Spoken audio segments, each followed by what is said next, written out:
Good day, everyone. Today I'm going to attempt to change the rear shocks on my 2007 F150. It's the Lariat model. So I'm going to give it a shot here. It, in theory, shouldn't be that difficult. Of course, I've YouTubed it. Just so you know, I'm pretty handy, but I'm not a mechanic by far. I've got tools, but I don't have an awesome set of tools. But I should have what it takes. You know, I wish I had an impact wrench, but I don't. So we're going to give it a shot and see how it goes here. Okay, I found that this inside bolt right here, if you want to call it, the one with the socket, that's a 15 millimeter.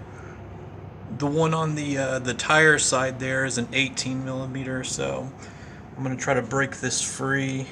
You can see the old shock in there. So currently, I've got 140,000 miles on this truck, and the shocks have never been replaced. It's a fairly rough ride, and it's only been in the last 10-15,000 miles that it's kind of started getting rough on me. So we're gonna give this a try. Okay, so I'm gonna try to get this bottom bolt out here. I actually just got it broke free. It wasn't that difficult, even with a smaller socket. I didn't need like a big breaker bar or anything. So nice. All right, now I'm gonna have to see how I can get to that top one. I don't know if I'm gonna have to take the tire off or not, but we'll see here. Okay, so I was able to just come in above the rear tire here and get to that bolt that's in the top part of the shock, and I was actually able to again break it free rather easily. So I'm gonna go ahead and try to get this taken off. I don't know if I can set this camera up or not while I'm actually doing this. Let's see if I can do this one-handed.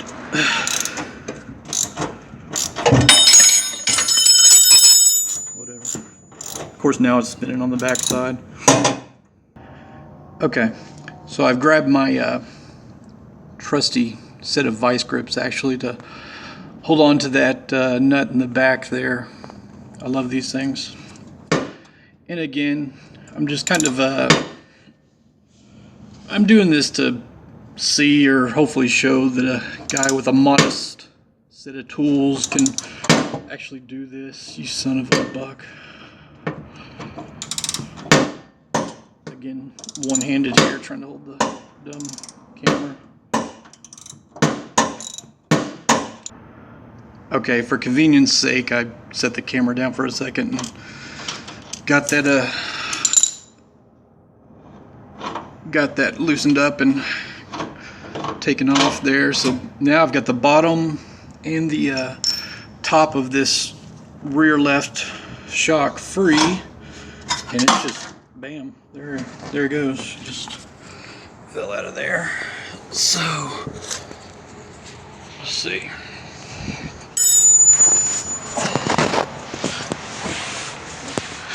Check that out. Cool. Shoo. All right. There's one down.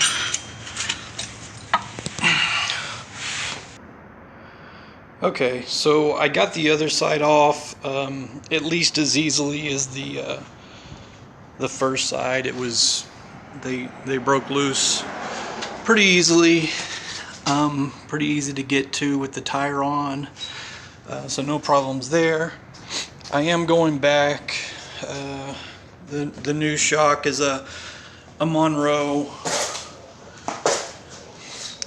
To be honest, a cheap shock. I don't know what the effect is gonna be. I'm not fancy, I'm not rich, so you know I go with the $45 part. It hopefully sufficient. So we'll see soon enough. So now just to see how easily, hopefully that it goes on. You can see my Nancy boy rug there because I don't want to get myself dirty, of course. So here I'm going to try putting this first one, the driver's side one, on here first. Okay, so I went ahead and got the shock set down behind the tire here, and of course I needed 2 hands for that, and I'm not good with the camera work yet, doing 2 things at once. So now I'm just trying to get this lined up. This one's of course tighter going in. That's what she said, but I guess this, this bushing here, whatever you call it, of course is new, so it's expected. So I'm gonna see if I can get this son of a in there. There we go. Sweet. All right. Okay, so let's see if we can get this bolt in here. Yeah. Okay. Cool. It's actually going in pretty good. I need to smack it a little bit, but what do I got here? I need something to smack it with.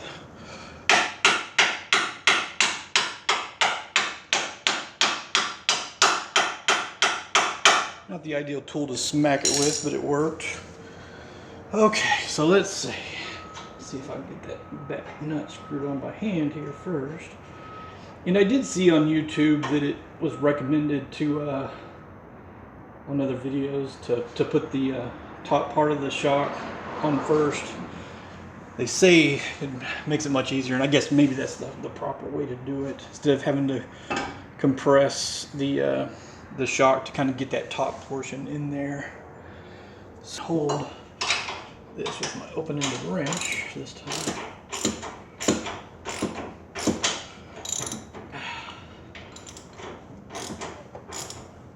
Of course, I'm not left-handed, so it's sitting exactly natural here. And I'm just going to get this snug until I get the bottom one in there. Let's really hope the bottom one isn't too difficult here. Okay, so you can see where I am here. You can see the top portion of the shock in place there. I got the bolt through there, the nut on, just kind of snugged it up. So here's the bottom. So I'm going to let you actually watch me struggle like this. Let's see how this goes. Get my bolt and nut prepared here in case I can actually get it. Let's see. Let's see if I can compress this son of a gun with just my little arm here. Come on, you. Oh, look at that. Look at that. You bastard. Whew, check that out. How awesome is that? Alright, let me grab my tools here real quick. Again, on this larger nut on the back, in this case, it's 18 millimeter. In this one in front here, the actual bolt, the nut is 18, the bolt is 15 millimeter. Again, this is a 2007 F150 Lariat.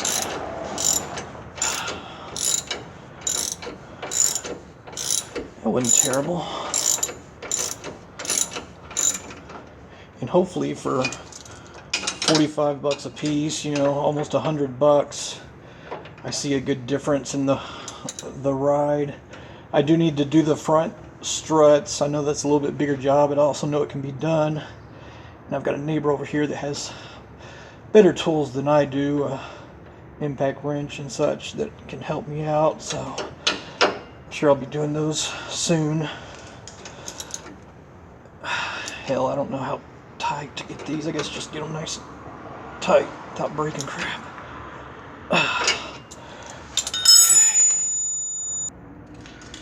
Alright everyone, so I got that nice and tightened down, I guess, to where it should be. I don't think it's going to fall off. And I already came up top and tightened up the upper portion there.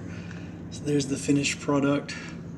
So I still got to do the other side, which I won't bore you with that. Hopefully it goes as easy as the first side did. But there's the unfinished side over here.